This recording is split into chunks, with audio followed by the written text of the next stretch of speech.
Hello, everyone, and welcome to Slash Film Daily for Tuesday, June 18th, 2019. On today's episode, we're going to talk about what we've been up to at the water cooler. This is Slash Film Editor-in-Chief Peter Sciretta. And joining me on today's podcast is Slash Film Managing Editor Jacob Hall. Hello, hello. Weekend Editor Brad Oman. Hey, that's me. Senior Writer Ben Pearson. Hey, what's going on? And Writer Hoai-Tran Bui. Hey, everyone. So, Chris is not here. He's out on assignment. He will be missed. But I'm sure he'll come back next week and talk about all the things he's been seeing and doing. But let's dive in here and talk about what we've been doing.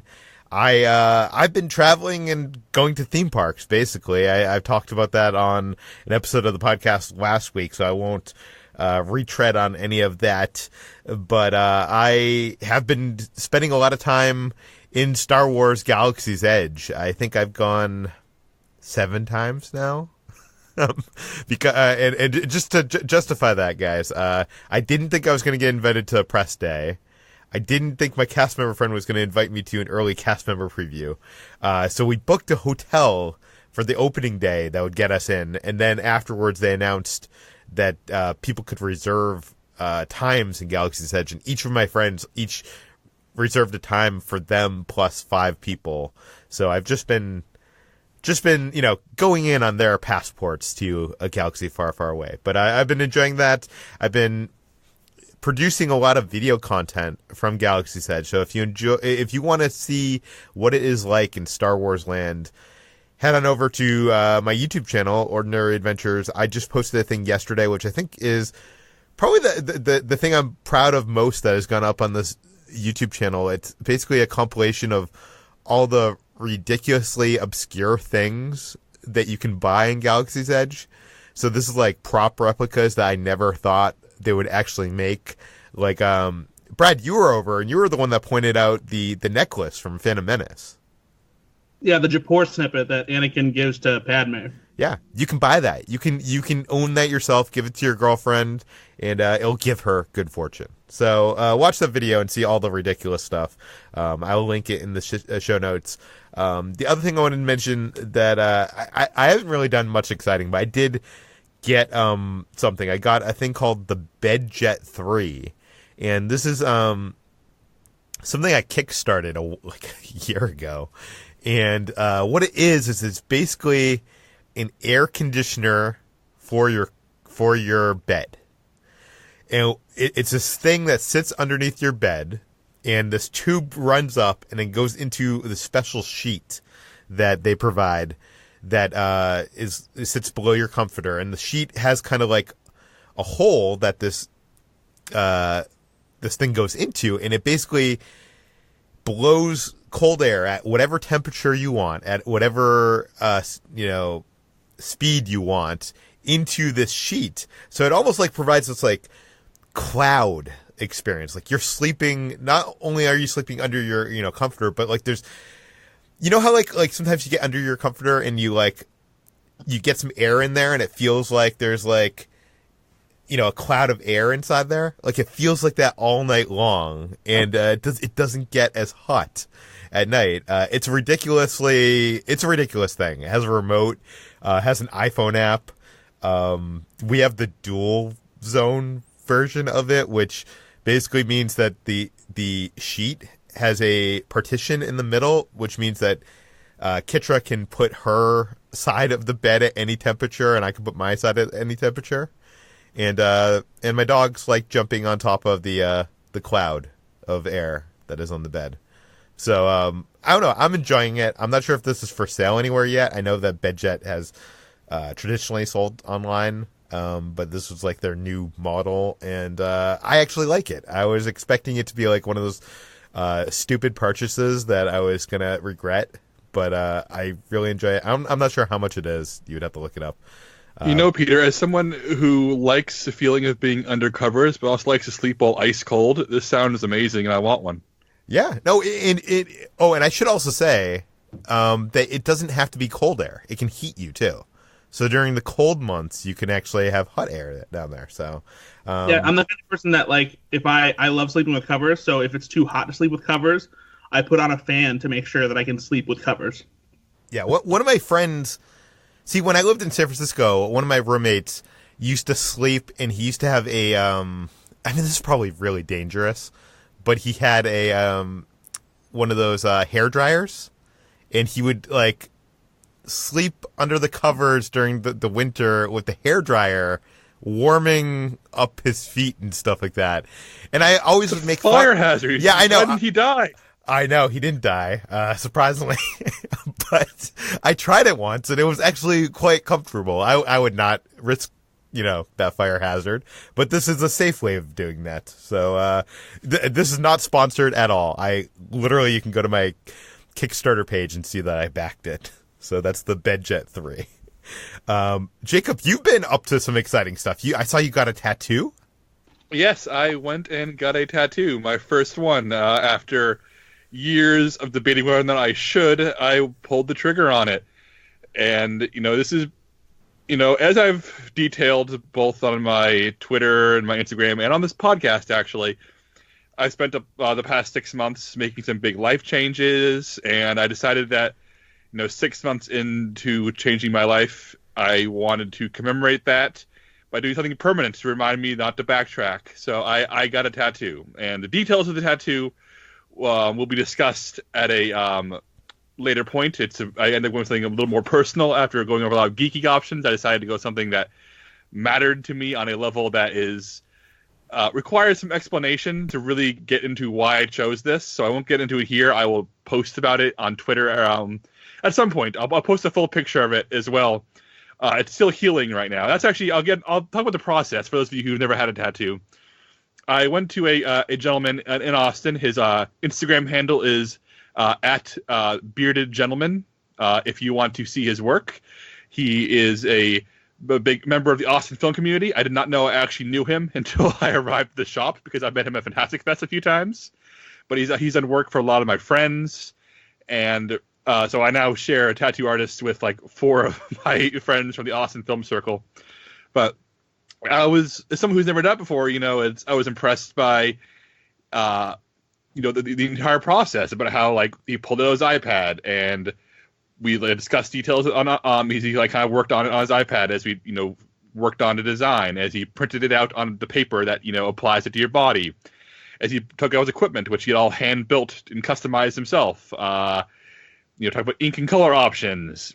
We worked on placement. We decided the first placement didn't work, so we took off the stenciled version and reapplied it again. Just the process that I'd never thought about going into this. I've in the mental image of how a tattoo shop operates, I didn't think of all the nuance and all the many creams and lotions and oils used to make sure everything is as clean as possible, but how my guy had just really, really good bedside manner, and he had to he's what you wanted out of a good doctor, but a tattoo artist.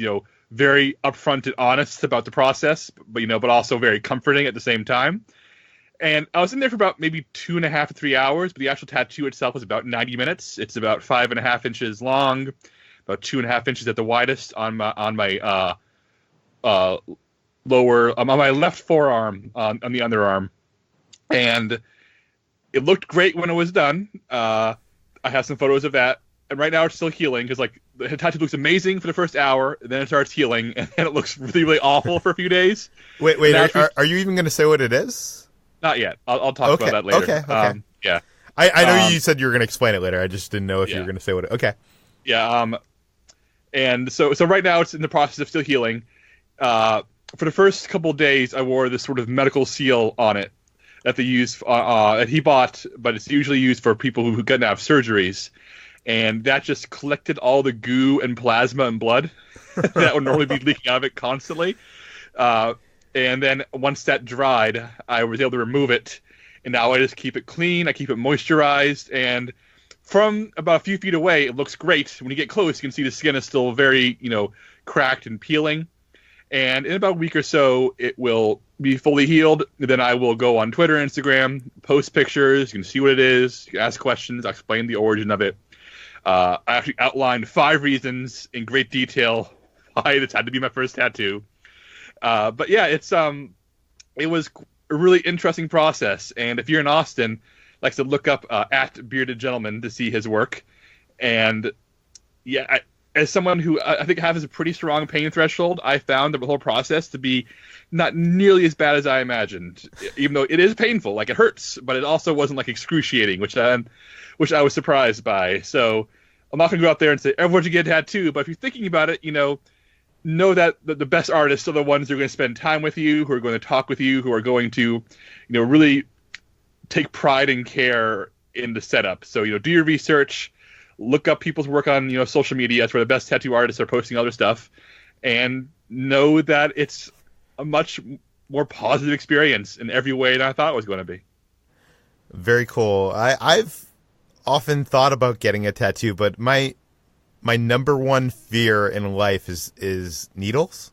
Like whenever there's a needle on a movie screen, if you're in the movie theater with me, you'll see me actually put my hands in front of my eyes. I just can't watch. And the thought of a needle penetrating me like a jackhammer to draw a tattoo on me is so frightening.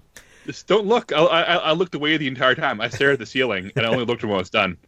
But yeah, so like I say, it hurts, but it's also, it doesn't feel like the way a needle feels when you get like an injection or blood drawn. And I've had a lot of that done in my life, so I know the difference. It definitely feels like sort of a burning sensation, but it did not feel. It was not the same sensation as having a needle full on puncture a vein to collect the blood or to inject you.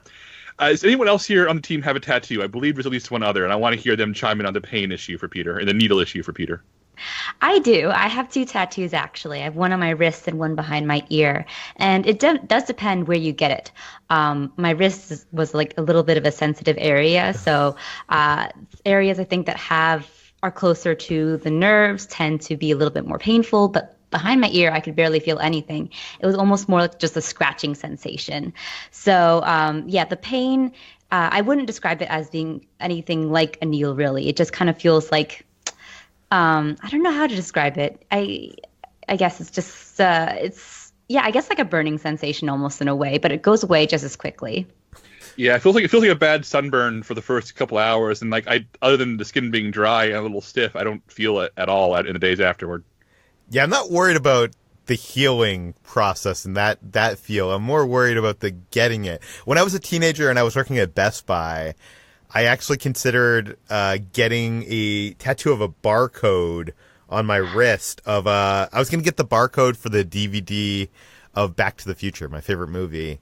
And I thought that would be cool, that I could go up to the registers and skin in my arm for Back to the Future, which now wouldn't work because no one has DVDs. But I'm wondering, Ben and Brad, have you ever considered getting tattoos? I have not. I have no interest, but that's just me personally. So yeah. I'm always a fan of seeing cool art, in any form. But yeah. It's never spoken to me. I have thought about several tattoos that I would get, but I don't like the idea of constantly being stabbed by a needle. I wouldn't say that I have a fear of needles because I don't have a problem seeing them on screen or anything like that. But I've had a couple bad experiences with getting blood drawn where they have had they've been digging around in my arm to get it. And I know the tattoo process isn't anything like that, but those experiences have made me leery of doing anything involving needles stabbing my skin. And so I had this sensation tested out on me once by a tattoo artist, and I just did not like it. And I couldn't imagine having that sensation for an hour or more, based on the tattoos that I would want. So it's just not for me. So I'm just left to fantasize about the cool tattoos I would get if I weren't such a coward. Yeah. The other thing I worry about is I've always been a person that would gain some weight and lose some weight, and I'm worried about stretching of the art. Jacob, I know you have lost a considerable amount of weight recently. Is that anything that you've worried about? It's why I got it, actually. One of the reasons why I thought I'd do it is that my forearms, there are 2 parts of my body that I feel have reached a really ideal point, physicality-wise, and that is my thighs down are actually fat-free because they've been lugging around. Because I've been lugging around so much weight my entire life, my legs took to weightlifting so well to the point where my legs are as muscular as they could possibly be, which seems like a really weird thing to say. Yeah. And my forearms are in incredible shape, which is why I chose my first tattoo for my forearm. My upper arms, my chest, my stomach still have a ways to go. I'm working on those areas. I'm seeing a lot of weight loss and a lot of considerable muscle mass built up. But I am a long ways away from making those ideal. But this tattoo on my forearm is an excuse for me to maintain the weight loss, maintain the regime, and keep myself fit to make sure it stays as good as I want to look. So basically what you're saying is next year you're going to be getting like a 1 foot large chest tattoo when you reach that goal. Peter, I have already talked over having my left arm be a sleeve of all the things I like done by the same artist. So the talks are happening. Literally, we're discussing a second tattoo in the middle of the first tattoo. It's a very addictive thing immediately. It is. As soon as you get your first tattoo, you kind of think about what you want to get next. So I'm excited for you, and I'm really happy for you, Jacob. Yeah. Thank you, HT. Me too. HT, what have you been up to this week? I went to Rockaway Beach in Queens. So this is my first time going to a beach in New York. And this was a very new experience for me because I've never lived in a place where the beach is so close. Rockaway Beach is about 15 miles away from my apartment. And I went with my roommate's coworkers, and they had a car, so we drove there, and that was a really breezy drive. I think by public transport it would take a little bit longer, but it was still so insane to me that this beach was just in the same city as me, and it's a really nice beach too.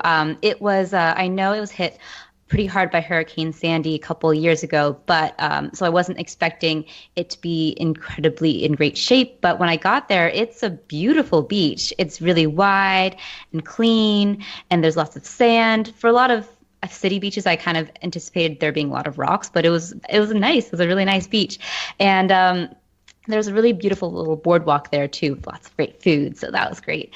So it was a lot of fun, even though the day we went was actually quite windy and almost a little bit chilly. So we didn't stay that long, but it was a lot of fun. And I'm excited to make return trips to Rockaway Beach, especially because it's in the same borough as me. Yeah. Have you been to Coney Island yet? I haven't. That's going to be one of my summer missions, my quests. I'm trying to explore more of just New York in general. Yeah, when I was there last April, I went to Coney Island and it was freezing cold because it was just like, I don't know, it was just cold as it was anyways. And then, being next to the ocean, it's kind of weird. Like, I feel like I am also less than 10 miles away from the beach, away from like Santa Monica Beach. And I feel like most people I know that live in LA don't go to the beach. Ben, why is that? I think because it's just such a pain in the ass, like traffic and everything. I mean, yeah, like mileage-wise, it's not that far from us, but time-wise, it's just such a hassle, And then there's also the thing about, like, there's so many people in LA that on nice days or weekends when the weather is really great or whatever, and you're like, all right, I'm going to the beach. You get out there, and every beach, regardless of where you are, seems like it's packed, and there's people who don't understand the concept of like headphones existing, who bring they're like boom boxes or whatever the modern equivalent of that is, and just like crank the freaking volume. And it's like, I just want to lay out on the beach and like read a book or something. It's worse now because back in the day, a boombox was like this huge contraption, and now it's just like the small Bluetooth speaker that's like the size of a Coke can. Yeah, and it's just, oh God, I don't know. That's like my number one deterrent is just like, I love the beach. I love the idea of going, but then the practicality always sets in. So I really only go to the beach like, I don't know, twice a year or something really, really small, maybe even once a year. And it's just, yeah, I don't know. Yeah, I'm always seeing you going. LA beaches, though. I'm always seeing you going on like these huge hikes to places that nobody else are at. These calm, peaceful places. Yeah, that's great. And I will say, though, that a lot of times on a lot of those hikes, people bring those same Bluetooth speakers and just like... You never escape. I know. They like attach them to their backpacks or something, and they're just like blasting. And I'm like, we're out in the serenity of nature here. For God's sake, what are you people doing? It's just like the selfishness. I can't get over it. Like the idea that that anybody that you could possibly encounter would be okay with or would enjoy the music that you're bestowing on them. Like, give me a freaking break, man. Just wear some headphones, for God's sake. Yeah, like, why not wear some headphones or some AirPods? With AirPods, you could give one to your significant other and one to you, and you could both enjoy the same song at the same time and not bother other people. Nobody has any consideration for other people. That's what it all boils down to. Okay. Brad, what have you been up to since you've now been back home? So I'm getting ready as best I can for my girlfriend to move in with me. She's going to be moving over to the Midwest to me from Utah, and so I kind of have to get certain things at the house in order so that we can move her stuff in here.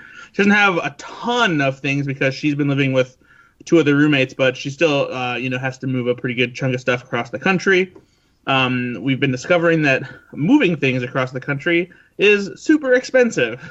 Whether you want to try to do it through some kind of like truck service, like van lines or something like that, or even like some companies have these pods that you can get dropped off and you pack them up and they ship them across the country to your house. All of the options are very, very expensive. So like I said, thankfully she doesn't have tons of stuff that we have to worry about. She doesn't have an overwhelming amount of furniture or anything like that. So it won't be too bad, but just the logistics of figuring out when to have the pod dropped off and get it packed up and how long it takes to get here. And then, what about a road trip, doing it yourself? Like, that seems like could be fun. Well, but even that in itself is expensive. We looked into a truck rental, where we would load her stuff in a truck and then tow her car, behind us. Or even driving the car separately. And the cost to rent a truck like that and drive it across the country costs almost as much as it does to get a pod. And then you have to deal with the inconvenience and somewhat challenging nature of driving a big moving truck across the country 22 hours. So on top of paying for gas for that as well. So it's just, any way you slice it, it is an expensive endeavor, and it comes with some level of inconvenience. So that's why it seems like the pod route is probably the most efficient way to do it, and then she and I can still drive her car across the country and kind of enjoy ourselves a little better, so that we're not rushing to get the truck back by a certain time, and we can kind of just enjoy the sights and maybe stop at a couple places on the way. Okay, cool. What else have you been doing? And then a couple of friends of mine are in the midst of opening their own escape room in my town. I live in a fairly small town in Indiana. It's called LaPorte. It's about a half an hour west of Notre Dame, for anybody who knows where Notre Dame is. And there's not tons of stuff to do in my town. You usually have to drive 30 to 45 minutes somewhere else to like do something of any real consequence, maybe 20 minutes in some cases. But so my friends are opening their own escape room where they're going to have a few different rooms.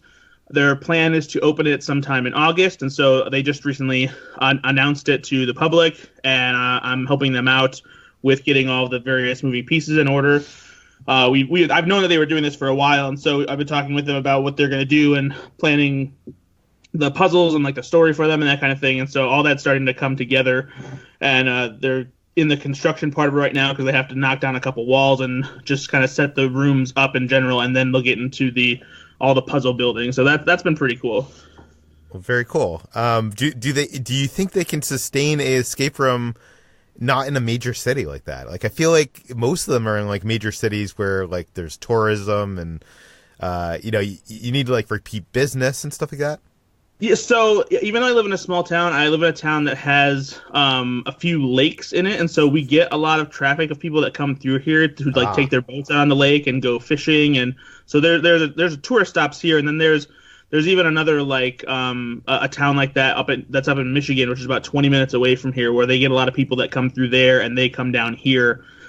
So there's definitely a desire for it. When we posted about it initially, he got a huge reaction from the community here because they already pay attention to him and some of the other stuff that we do through our charity stuff. So there's a lot of excitement for it, and people just want something new to do, and they don't want to have to travel a distance for it if they can get away with it. So it seems like it's going to prove pretty lucrative. Is any of it going to be like movie inspired?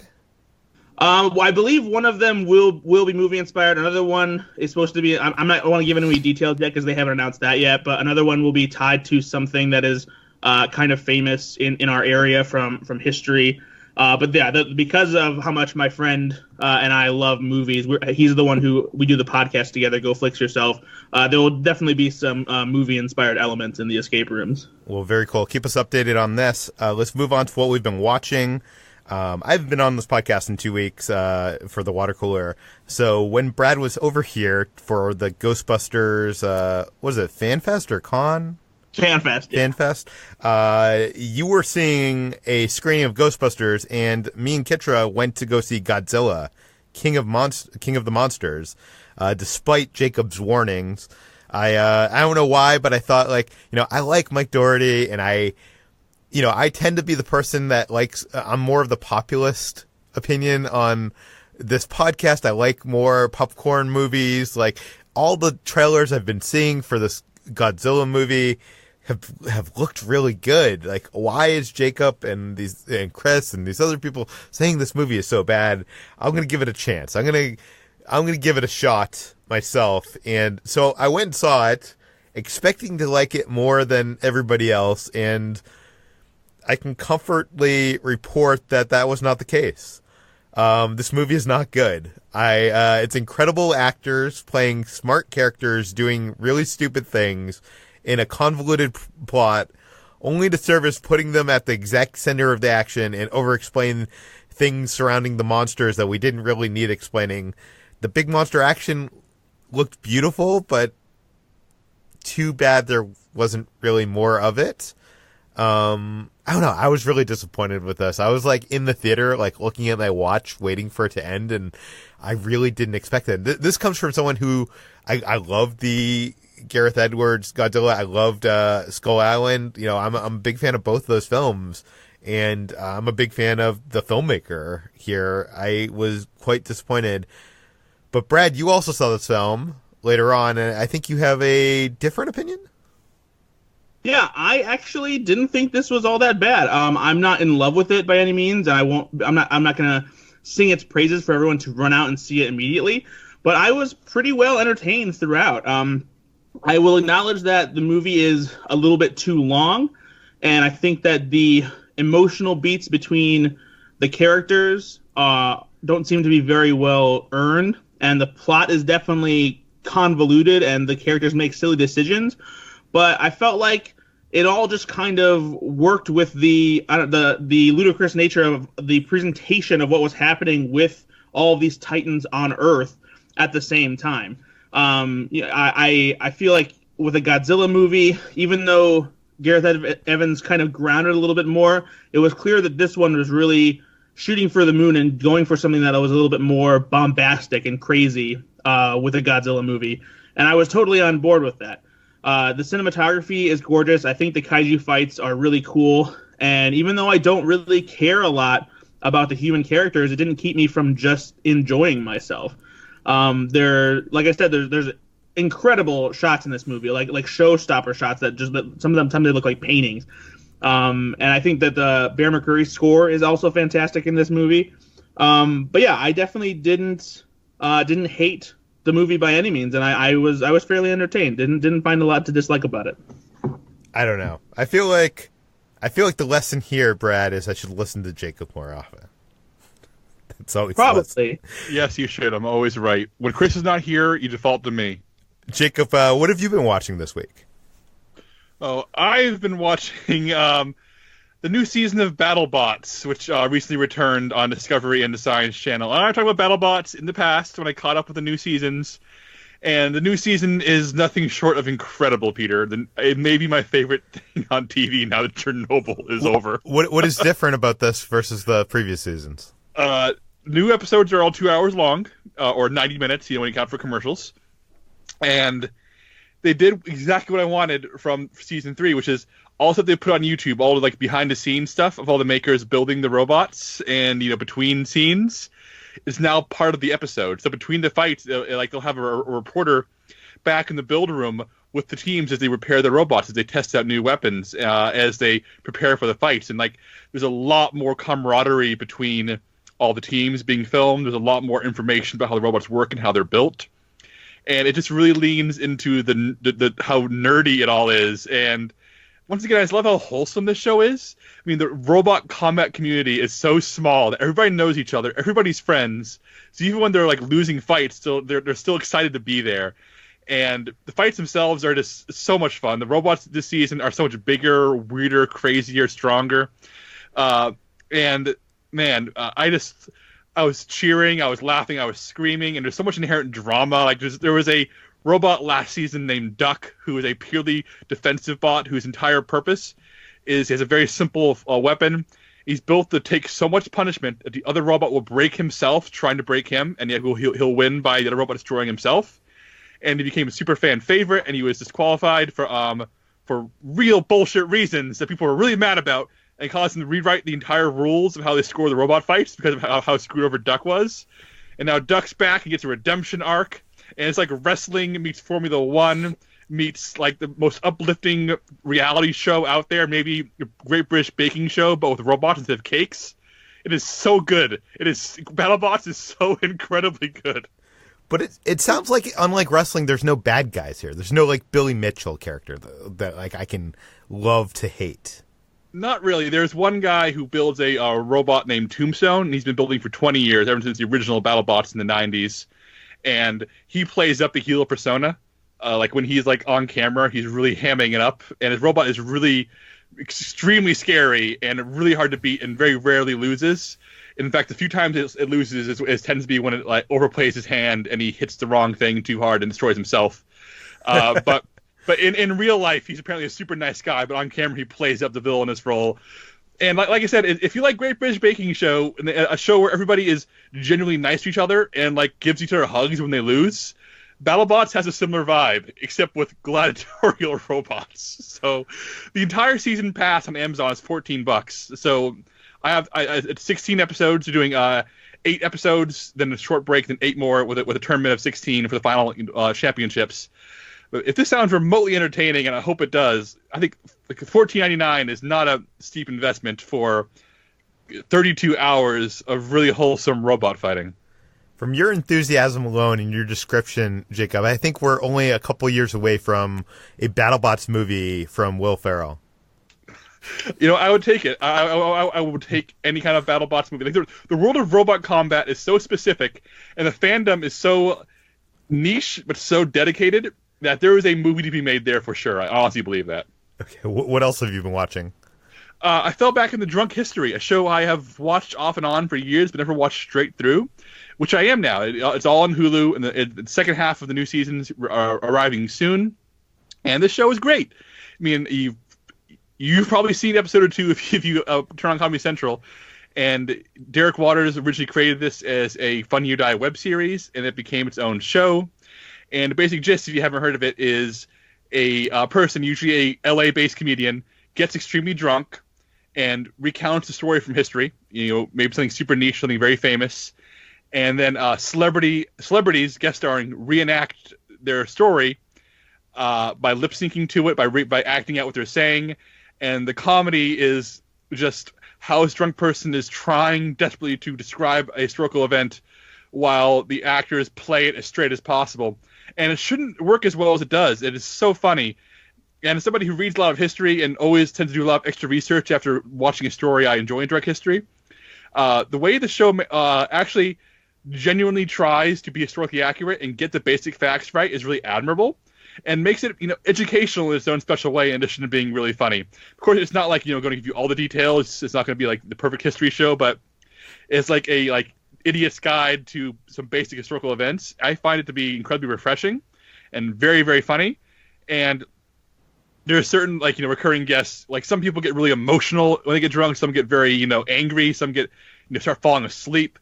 And so each story has its own vibe and its own tone. And my favorite ones are where people are so drunk they start getting overwhelmed by their own story and start like bursting into tears at like the very simplest concepts of their own historical story. I think Brad's a big fan of Drunk History, right? Oh yeah, I love Drunk History. It's that series is amazing. Did anybody else watch this? If not, you guys got to watch this. That show. I watch a lot of. Go ahead. I watch a lot of clips on YouTube, and I really enjoy it, but I've never watched it all the way through. Oh man, it's so funny. I love it so much. My wife and I we let a bunch of episodes build up on our DVR and then decide to just have like one night where we have a bunch of drinks and watch it, because that's one of the things about the show. A lot of times it'll show people like going way too far with their drinking and throwing up, and that's part of the humor of it as well. But a lot of it is just like, man, it makes me want to have a drink. So we'll just like, let this build up form and then have a couple drinks and dive in and start binging episodes. But I love the show because it's really funny, but it also does, I mean, Jacob, you're right, it does actually teach you things. Like I learned from drunk history that John Adams and Thomas Jefferson, these presidents who hated each other for most of their lives, died on the same day. And I had no idea about that. They never taught me that in my history books in elementary school or high school or whatever. So, drunk history will teach you some stuff too. And I've only seen clips on YouTube, and now I'm curious, Jacob, like what is an episode where you have a sleepy drunk? Like how is that even handled? Like do they fall asleep and then like what happens? Well, from what I understand after reading up how the show was shot, they tend to get somebody drunk and then film the story once, and then they go back and get them even more drunk to the point of oblivion, and then film it again. So they always have backups. So they always fall back and make sure they have the finished version. But there have been multiple stories where a person starts nodding off mid-sentence. It's like literally the reenactors in the scene like turn to the camera and pause because like literally the story has stopped. and Derek Waters, who hosts the show, what I really like and his like contribution to the show is that he gets drunk with them, which serves two purposes. One, gives them really funny chances for reaction shots, and two, it means the person who's drunk isn't drunk alone. So they have somebody who's sharing it with them. And as someone who has had my fair share of drunk nights, when you get really drunk to oblivion, there's nothing more important to having a friendly face there with you to help you through. So when somebody's like really gone overboard and like has, in one case, one episode has fallen onto the floor and is demanding her Domino's cheese bread because she wants that before she can finish the story. Derek Waters will like literally sit down on the floor next to her, help her up, and like talk her into finishing the story. And it's really adorable, and like all of them almost end with everybody like who's drunk talking about how much they love Derek Waters and what a good friend he is because he's there to help them through this. And so Derek Waters' purpose as the creator, and essentially star of the show is to help the drunks navigate their story and make them feel comfortable. And he does a really like subtly admirable job of keeping the show on its feet. I do wonder about his overall health, though, because, if he's drinking for every show, this show has been going on for several seasons now. So. Yeah, I think we're in the middle of season 7 right now. That was before it was a Funny or Die web series before that. So he's been getting drunk for almost a decade. Yeah. What else have you been watching, Jacob? Some high art, Peter. Some genuine high art. 1996 is The Substitute, directed by Robert Mandel. Ben, for some reason I imagine you've seen The Substitute. Am I correct? Jacob, of course you're correct. Come on. We're talking about a Tom Berenger movie. Yes, I've seen this movie. The Substitute is the 1996 B-movie trash classic where Tom Berenger is the grizzled mercenary whose team died in the most recent job. He comes back home to Miami where his teacher girlfriend is kneecapped by a gang that operates out of the high school. So he goes undercover as a substitute teacher to find out who did it. And along the way, kills a whole bunch of people and gets in lots of gunfights in high school. And at the same time, teaches all the inner city kids about self-respect and history and why they shouldn't be in gangs. It is a collision of the 90s trashy action movie and the 90s inspirational white teacher teaches Hispanic kids how to be good movie. It is deeply offensive. It is cheap as hell. It is problematic by every possible standard. It is Kindergarten Cop made incredibly irresponsible. And man, it's fun. It is such a terrible, offensive, bad thing. I love the hell out of it. Tom Berenger should not be an action star, which is why he's great playing an action star. The cast is bizarre. It's Ernie Hudson playing the high school principal, who's also the main bad guy who runs the gang. A very young Raymond Cruz in Breaking Bad and Better Call Saul, frequently shirtless and frequently ripped as hell, just running around this movie with machine guns.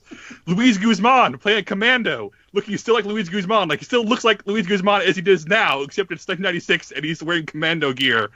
Mark Anthony, like super young Mark Anthony, running around as like the main henchman. Guys, The Substitute. Ben, The Substitute. I saw this movie when I was a kid, Jacob, so I don't remember all of the finer points of it. But, I mean, as you're talking about it, it is bringing back some I wouldn't say fond memories, but some memories of the film.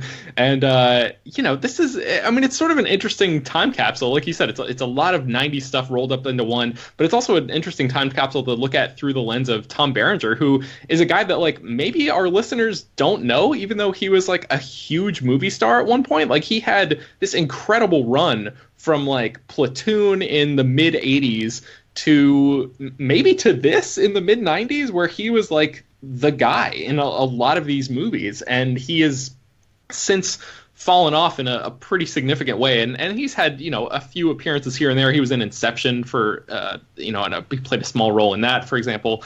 But it's an interesting time capsule to look back and remember, like, oh wow, there was a period there where Tom Berenger was like the shit in Hollywood.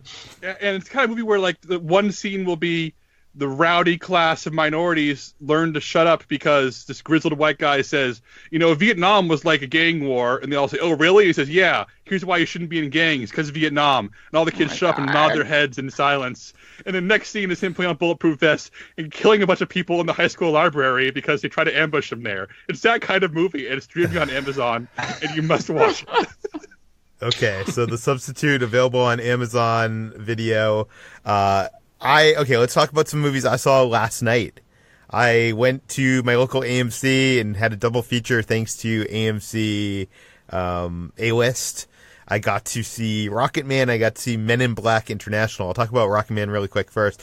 I had heard a lot of great things about Rocket Man, so I was looking forward to it. I had only seen, I think, that first trailer, and I was excited to see this.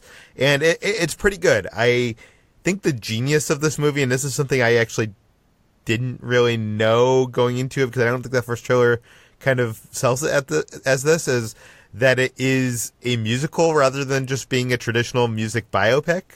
I feel like that first trailer tries to sell it on its fantasticalness. I love the musical aspect of this. Taron Egerton did a fine job as Elton. I will say I was a little disappointed by some of the musical execution and arrangements. Like, I don't know, I was kind of cringing during, like, Tiny Dancer and stuff like that. It just doesn't sound, he doesn't sound as good as Elton. I mean, who does? But I also loved Bryce Dallas Howard. She plays Elton's mom in this movie, and it's just a great small character role. I wish this movie had even more fantastical moments, but I would recommend this. I did enjoy it quite a bit. And I saw, as I said, Men in Black International. I think I'm the only person on staff who has seen it, except for the person who reviewed it. Who is that, Josh? Yeah, Josh Spiegel wrote our incredibly middling review of it, Peter. Yeah, I had heard a lot of bad things about this movie. Since the first trailer, I was, like, dreading seeing this film, because I actually liked the first three movies, and it just didn't look good. I will say that Men in Black International isn't nearly as bad as I was expecting it to be, but that's not to say it was good at all. I enjoyed the fun of this world, like, the quirky aliens, the technology, how, like, how everything works, the world building. The story, on the other hand, is a mess. It's there's one point in the movie near the end where one of the characters screams something like, "You've got to be shitting me," I think. And I think everybody in that theater was, like, thinking the same thing as that character in the movie said that out loud. The screenplay is just such a mess. I really don't like F. Gary Gray. He's not a good action filmmaker. The action in this film is so flat and sometimes just badly shot, and I know he did film one of the worst Fast and the Furious installments in recent years as well. So I love Tessa Thompson, I love Chris Hemsworth, and at times this film feels like the script was relying on them to do some heavy lifting with the improv like comedy moments, like almost as if, like, the script was like, and let the actors improv something funny here. And I'm not sure it's that they don't have the chops or not, because, I mean, we've seen Chris Hemsworth improv in Ghostbusters, and he's good at it. I'm not sure if we've seen Tessa do it yet, but whatever reason, if it's the direction, if it's how the movie was made. I mean, we have a whole article on the site, I think, about how this movie kind of fell apart.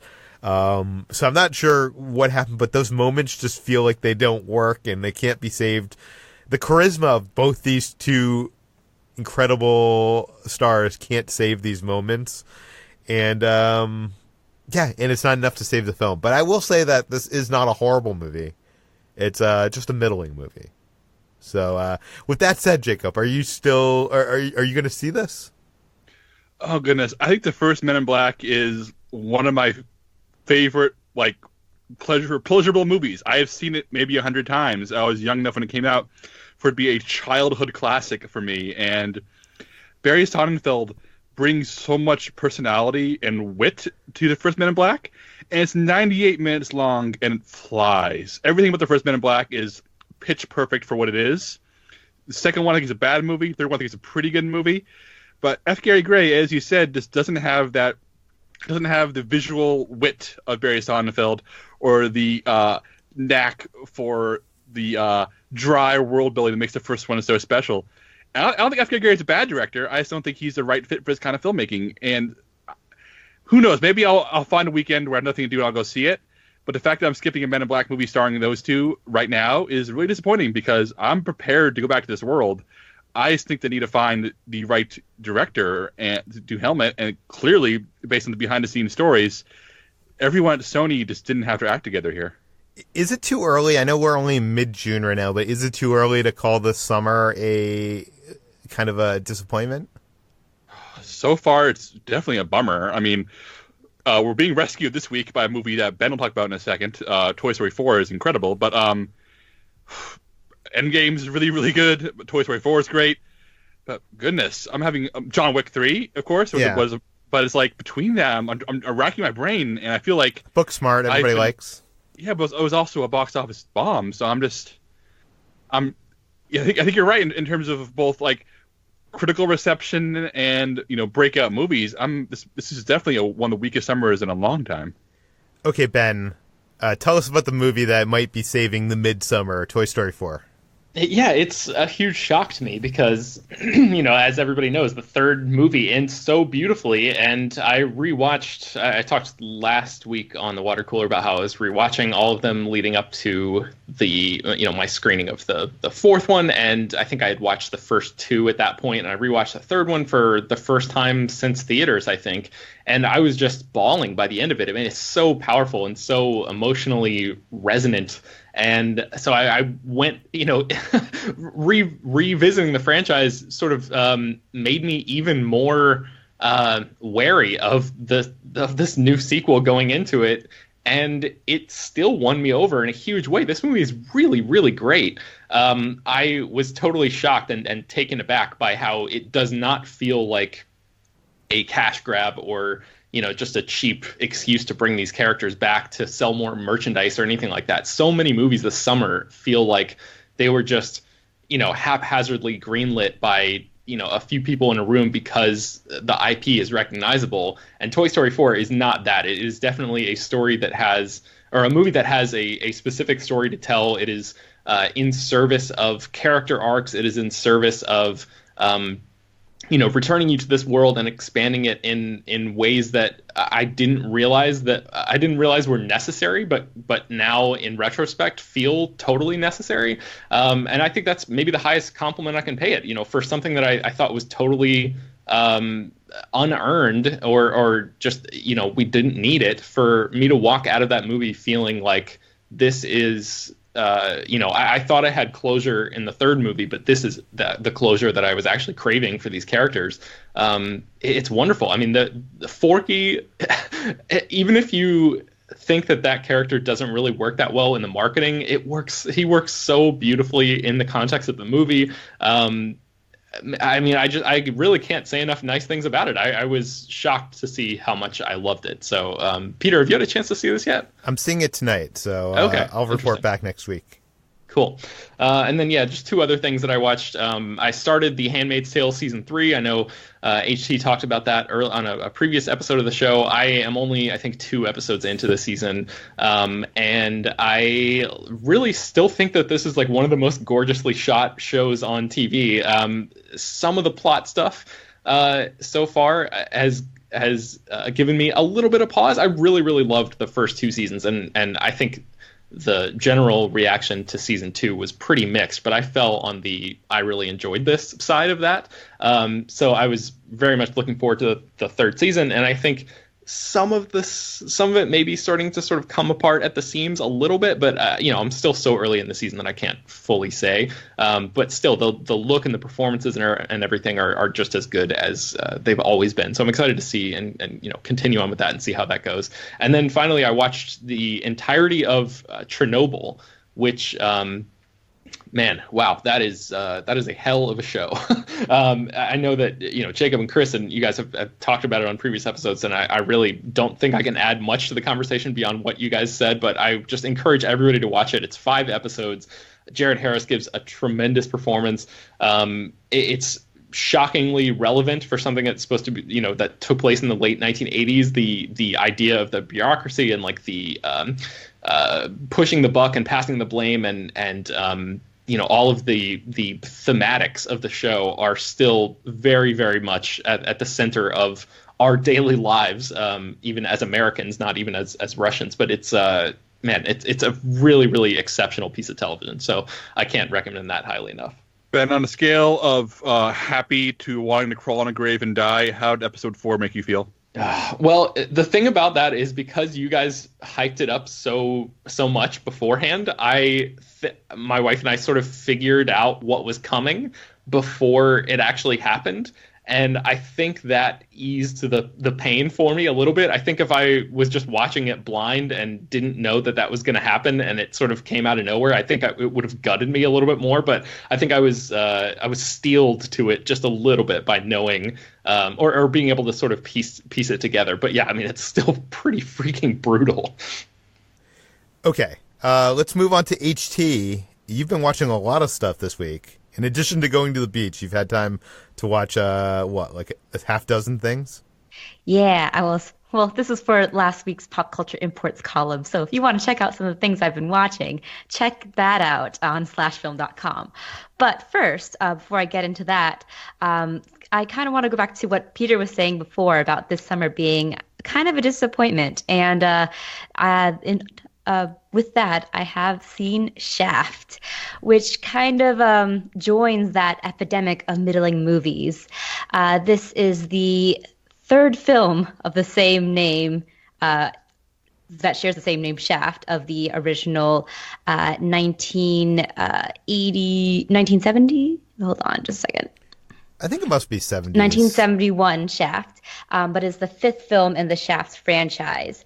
And this film it shaves off everything that made the original Shaft, which was at the forefront of the blaxploitation movement, and shaves off everything that made it rich and compelling and turns it into a generic action movie, which was very disappointing to see. But there are some good points with this film, especially with Samuel L. Jackson, who kind of churns out his typical Samuel L. Jackson acting as Samuel L. Jackson with the straight man of the movie. And while that's really amusing and fun, it doesn't quite carry the movie through like it has with previous films like The Hitman's Bodyguard and Captain Marvel. So his charisma is really enjoyable and fun here, but it's also bogged down by a lot of jokes about how millennials are the worst. And this might be because I was especially targeted in this film, but it felt like very much like a grumpy old man kind of opining for the better days of when masculinity was all about that, shooting first and asking questions later. So it was a really lazy film to me, and even more so in how it was shot. It looked very much like a procedural crime drama versus just what we've seen in the previous Shaft films where they're just about New York and they have that rich and that texture of New York. And here it looks very lazy. The story's really lazy. Samuel L. Jackson's charisma is always great, but can only do so much. Yeah, but somehow this movie got like an A on Cinema Score? Yeah. I think so why are Samuel audiences... L. Jackson has that star personality still and is able to get people to enjoy that part of the movie. Okay, what else have you been watching? I have also been watching, I've seen Ophelia, which is the sort of revisionist film starring Daisy Ridley. It's the retelling of Hamlet from the perspective of Ophelia, his doomed lover. And this is a film directed by Claire McCarthy. It's this all-female sort of take on Hamlet. And it's much more revisionist than I anticipated. It actually has quite a few changes to the original Hamlet story than I thought it would be. And it's a really beautiful film. It takes a lot of visual inspiration from the painting of Ophelia painting by John Everett Millais. You may recognize it. It's that one of her committing suicide and lying in the pond while surrounded by all these fauna and flora. And it definitely has that sort of painterly illustrative quality to it. But I think in trying to emanate that, it kind of has that similar stiffness and creakiness that a painting would have. It's a little bit dull. It's a little boring. Daisy Ridley, I don't know if she's well suited towards a period film. She's so fun and energetic in the Star Wars films. And she's a little bit she has that kind of wide-eyed placidness going on with her here that suits a Shakespeare play, I guess, but kind of flies in the face of the strong-headed depiction of Ophelia that they're trying to go for. So I would say this film is beautiful, but it's a little bit of a mixed bag performance and story-wise. Okay, that sounds like a skip for me. What else have you been watching? I have also watched this film called Everybody Knows. This is a Spanish language film that reunites Javier Bardem and Penelope Cruz. It's about this family that goes back for a wedding in Argentina, I think. And at this wedding, Penelope Cruz's daughter gets kidnapped, and it kind of becomes the psychological thriller. But it is more of a domestic drama. It kind of, with the kidnapping, it starts to unravel all of these different domestic secrets and long-held passions between all of the characters. And it's superbly acted, but it's a little bit of slow burner. So Javier Bardem and Penelope Cruz are great in this film, but I don't know if I would recommend it for everyone. It is on Netflix, but it's an intriguing film that's kind of domestic drama writ as a psychological thriller. Very cool. And that's Everybody Knows. What else have you been watching? Yes, Everybody Knows. I've also watched a film called All Is Well. This is a German sexual assault film, and it is about a woman who is sexually assaulted by her boss's brother-in-law and tries desperately to move past that. And in a sense, she kind of becomes further weighed down by the emotional trauma and the toil of this experience. And while it is very centered around this sexual assault, it is interesting in that it is more of a character drama in that it's anchored really by this performance by Anne Schwartz, who plays that central woman, and she's incredible in this. She delivers a really subtle performance that is very disquieting and yet incredibly sympathetic. And while it is a little bit tough to watch, I would recommend seeing this just for her performance and for this more subtle approach to that sexual assault. story that we have kind of seen, and while it might be tough to go into, is a very incredible and kind of a hidden gem that is also streaming on Netflix. And another one on Netflix that I watched is a very different film. It's called Pachamama. And this is an animated film that is really lovely, and it's only 71 minutes long. It's a little bit over an hour. It's a love letter to South American culture. It's telling the story of a young boy in 1530s Andes who finds his village suddenly invaded by Western invaders. And in the middle of that, he's trying to recover this token of the harvest god that his village worships.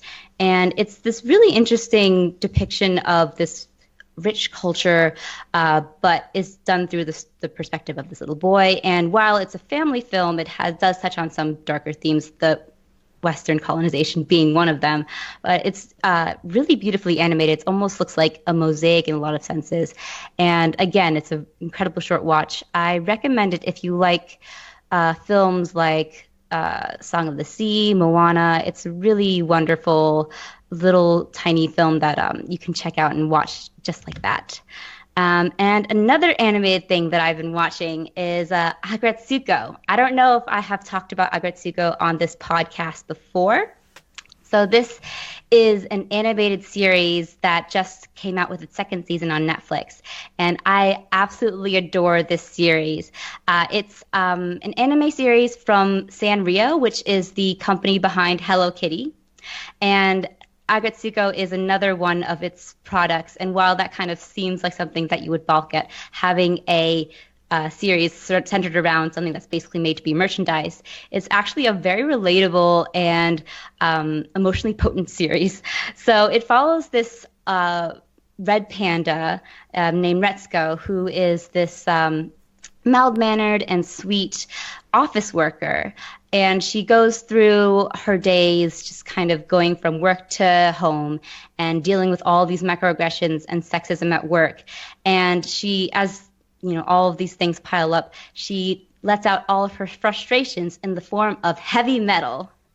And so she will go to karaoke every day, and her face will transform into like this mask of rage, and she'll just like let out all of her frustrations and scream like in these heavy metal sequences and death metal sequences, which are hilarious because she looks so sweet-tempered and really cute outside of that. But when she goes into the karaoke room and goes into these heavy metal sequences, it just becomes like incredibly scary and hilarious looking.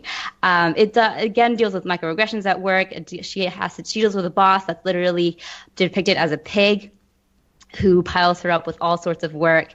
And she deals with a coworker in the second season who is incredibly recognizable to the point of being triggering. For me, it was hard because I have worked with someone just like this before, who took every minor slight against him as a personal attack and ended up writing a complaint or a letter to their higher ups and to her, like demanding apologies. And it's a little stressful to watch it sometimes because it's almost too relatable at points, but it's really fascinating, and it's just such a fun little watch. Every episode is only 15 minutes long. This is one I really recommend if you are in your 20s and just dealing with office life and want to see something that's depicted in this really cute, really fantastical way. I've heard it compared to Office Space, which I think is a really apt comparison, but much cuter and has that heavy metal bent to it. So I highly recommend this. It's streaming on Netflix now, season 1 and 2. Not a day goes by, HT, where I don't see somebody wearing a T-shirt with this character on it. I think it has a really big sleeper following at this point, so I think I should check it out. It's very relatable. There's one scene in this most recent season where Retsuko ponders like what her goals are in life, and she says, "I wonder if it's okay to live like this without any goals or without any dreams in life." And that kind of hit me a little hard. I remember I know a lot of friends who are wondering what their anticipations or what their goals are in life and their ambitions are, and it definitely speaks to that 20-something just aimlessness and the dull monotony of office culture. So I highly recommend it. It's really cute. Again, a incredibly short watch and just very funny. Where can people find that? This is streaming on Netflix. Netflix. Agretsuko. Cool. And the last thing I've watched is the first episode of Dark. I missed the boat on this when it came out in 2017. This is the German sci-fi drama series that was a little bit of a phenomenon when it came out. And I know that it was compared a lot to the German like Stranger Things. And it has a lot of those similarities. There's kids on bikes. There's a mysterious disappearances of kids in the small town, and instead of an alternate reality, there is time travel, which is very fascinating. I've only finished the pilot, but I will say that while it has a lot of surface level similarities to Stranger Things, it is much darker, very suitably, and has a lot of very disturbing elements, I guess you would say, and something that's a little bit more intricate, I think, than just what you see with the Upside Down in Stranger Things. So this is something that I wanted to catch up with because the second season is coming to Netflix soon. But if you like Stranger Things, and I guess even if you like, I think there's some similarities to Twin Peaks here too. If you like that, I would recommend Dark. Cool. And that's also on Netflix. On Netflix. Yeah. Brad, what have you been watching this week? I haven't been watching a lot, but I did rent The House with a Clock in Its Walls recently. This is something that I had wanted to see in theaters last year, and then I just kind of just dilly-dallied and missed it, and so I realized that it was actually out on home video. So I saw it and rented it, and I actually enjoyed it. It's directed by Eli Roth, who is not known for doing family-friendly fare, but this is really the kind of spooky kids movie that they don't really make for kids anymore. It felt like a real throwback to movies of the 80s and 90s where there are genuinely scary elements in movies that kind of helped kids come into their own and deal with fears and, maybe give them even some nightmares just to kind of, help them grow up a little bit. And that's probably why Amblin also produced it, because it really does feel like a throwback Amblin movie. It's not perfect, and it has a little bit of a stilted flow to it every now and then, where it seems like the pacing is a little bit off. But I like the story. I like the characters in it. I like the kind of world that it sets up. Jack Black and Cate Blanchett are fantastic in it. Kyle MacLachlan's in it.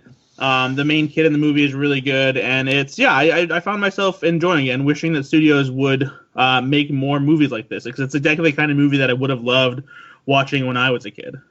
The House with a Clock in Its Walls. So where can people watch that? It's available everywhere. Blu-ray, DVD, digital, anywhere you want to get it. And you've been watching some TV? Yeah, a friend of mine recently recommended this show called Letterkenny, which is this Canadian comedy series. It's been on for 7 seasons now in Canada, but it was apparently just recently picked up by Hulu as a Hulu original, and the 7th season is now owned by Hulu, and it debuted on there. And a friend of mine just told me that it was really funny, and I should just give it a shot and check it out. And so I watched the first episode, and then I got sucked in and watched the next few episodes. I've only seen the first season so far. Each of the seasons are only about 6 or 7 episodes, and the episodes are only half an hour long, if not slightly less. So it's really easy to breeze through. And it's basically, the best way to describe it is it's like Clerks meets Napoleon Dynamite with like the edge of It's Always Sunny in Philadelphia. And it's set in this really shitty rural farm town called Letterkenny.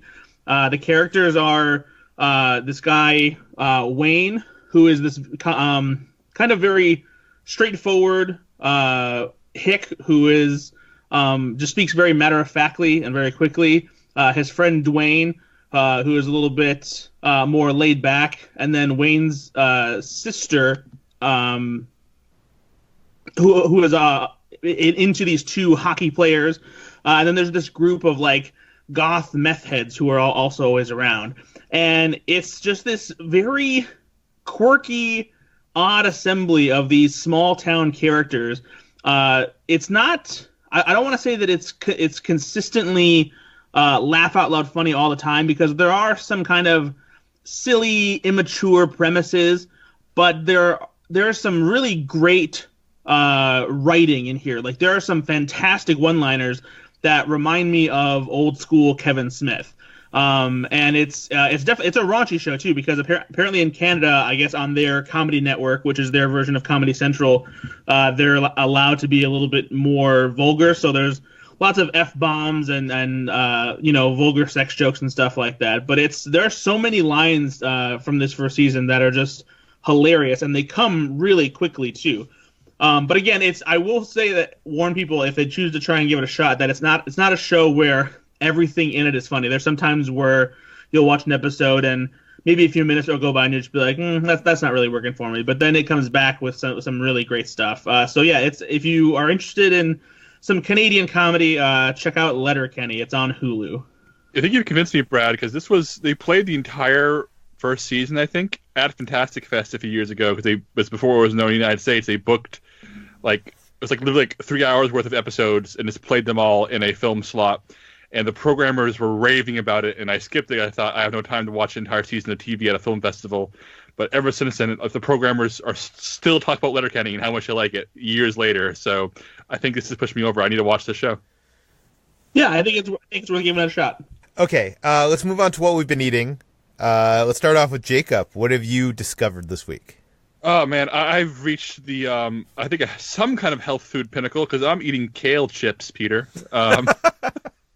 But I found there's a point in every diet where the dieter discovers the wonders of kale.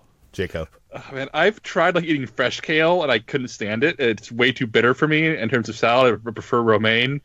But Rhythm Superfoods, it's an Austin-based company, although their stuff is available online and on Amazon. And they make other products as well, but they aren't as keto-friendly. But their kale chips are 6 net carbs for an entire bag, so it's that's a couple snacks all set away. And they even have various different flavors, like a habanero one and a ranch one. And they just have a really satisfying crunch. It really has a really nice, subtle flavor to it, both in terms of the kale and in terms of seasoning. So if you want a low carb, zero sugar snack that's healthy for you, that has nothing really bad going on inside of it, Rhythm Superfoods kale chips are quite good, and they get my endorsement.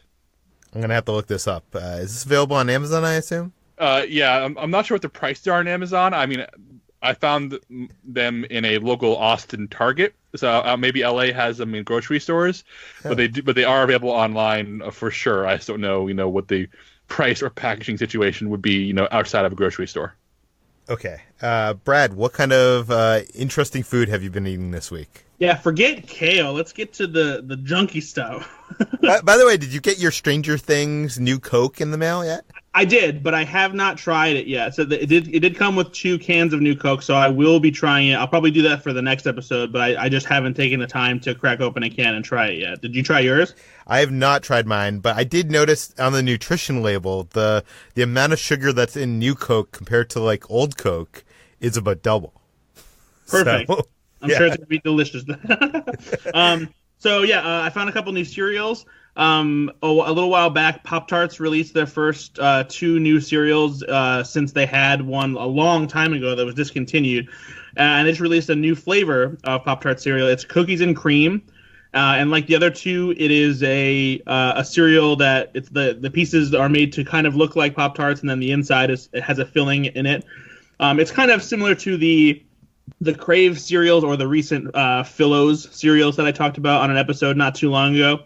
And this one's a little bit different because the outside of it has the like a Frosted Flakes kind of coating on it, so it's a frosted cookies and cream Pop-Tart basically, and it tastes surprisingly different than the Hershey's cookies and cream Phillo cereal. I expected it to be about the same, but the frosting on the outside does make it taste a little bit sweeter, and the filling inside isn't quite as overwhelming. But I did still enjoy it. It's not. I don't think it's quite as good as the strawberry Pop-Tart cereal, but it's still pretty good.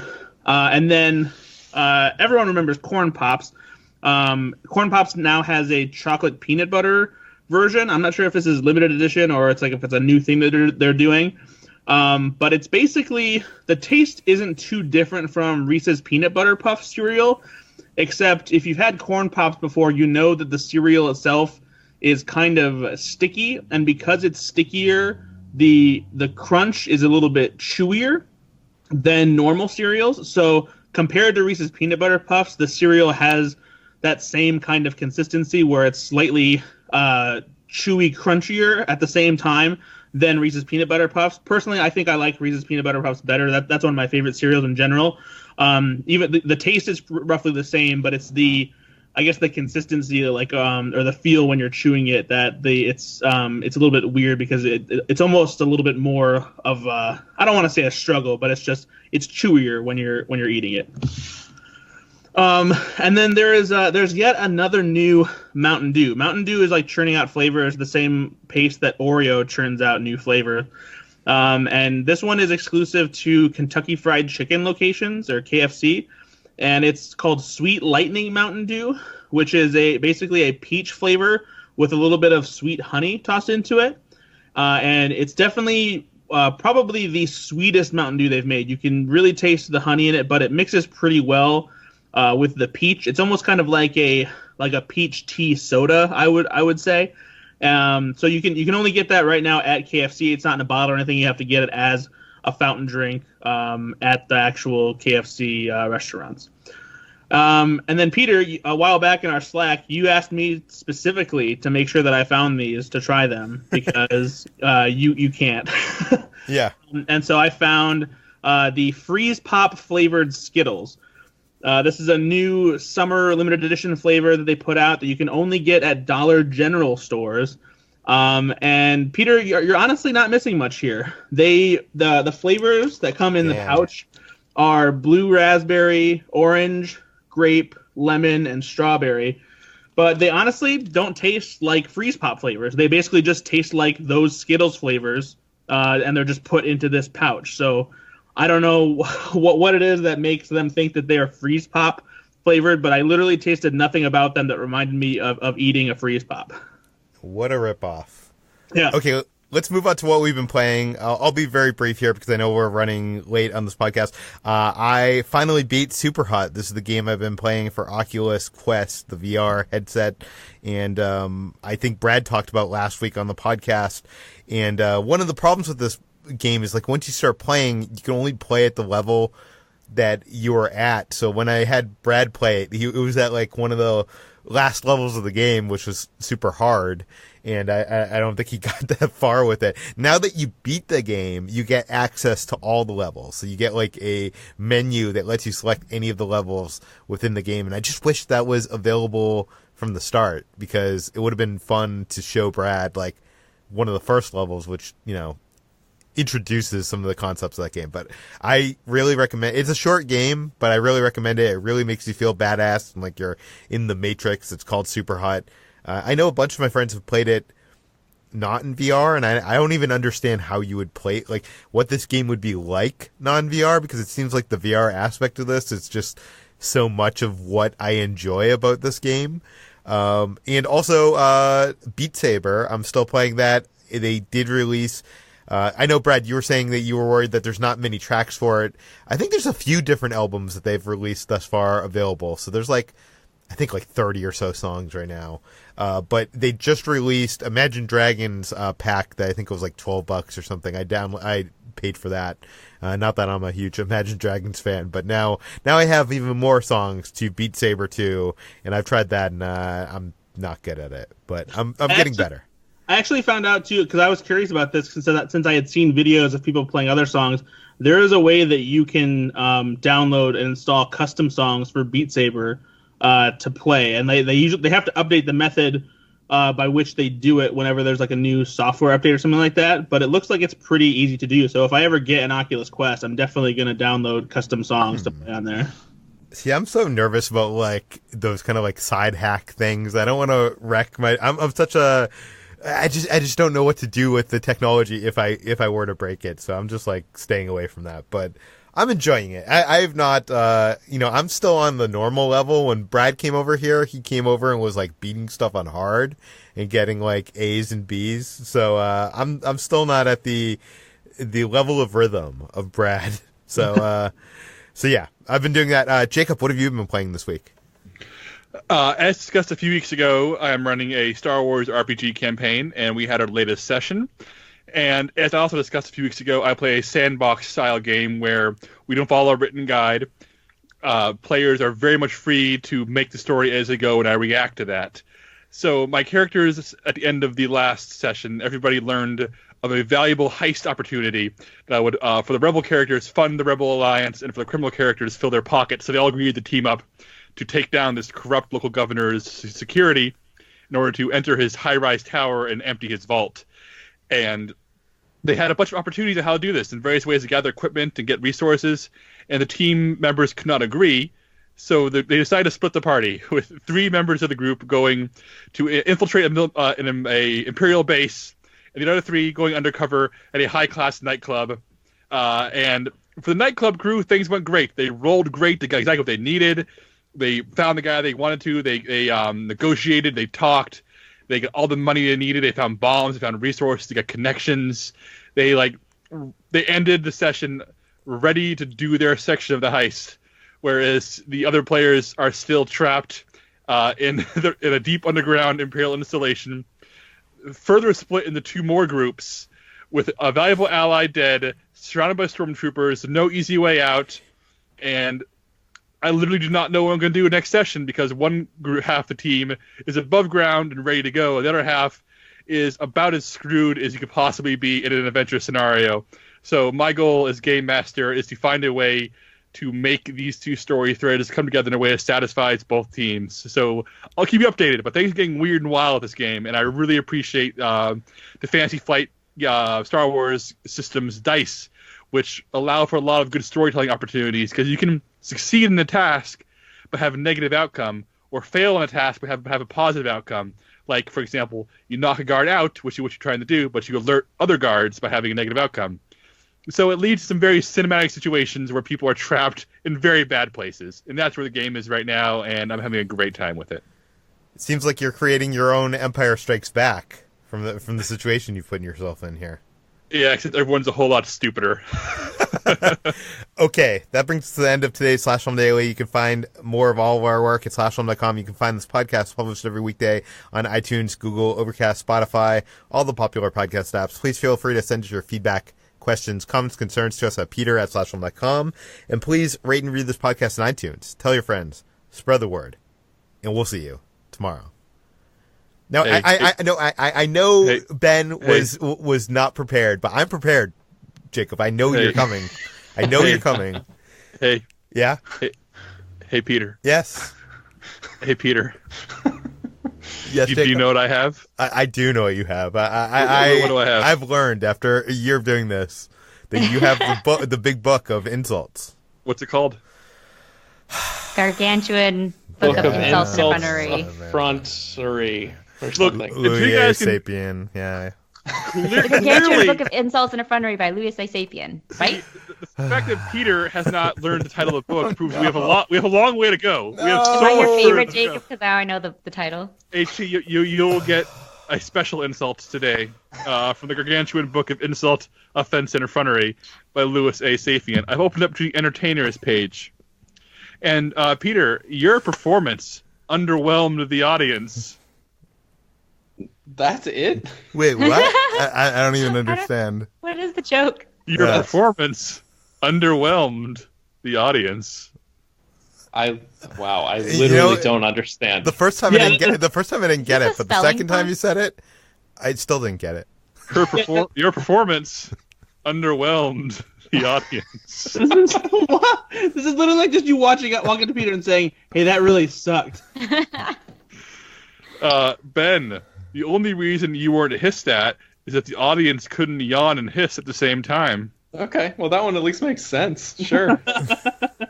Oh, Brad, he claims singing warms the blood, but his makes our blood boil. Oh boy. HT, here's your very special insult. Yay. You're such a ventriloquist, your dummy is quitting to find a new partner. So special. But meanwhile, Peter... Well, apparently they're not that much of a dummy then. Yeah. Peter, your performance underwhelmed the audience. Yeah, that doesn't even make any sense, Jacob. No, it doesn't. It doesn't.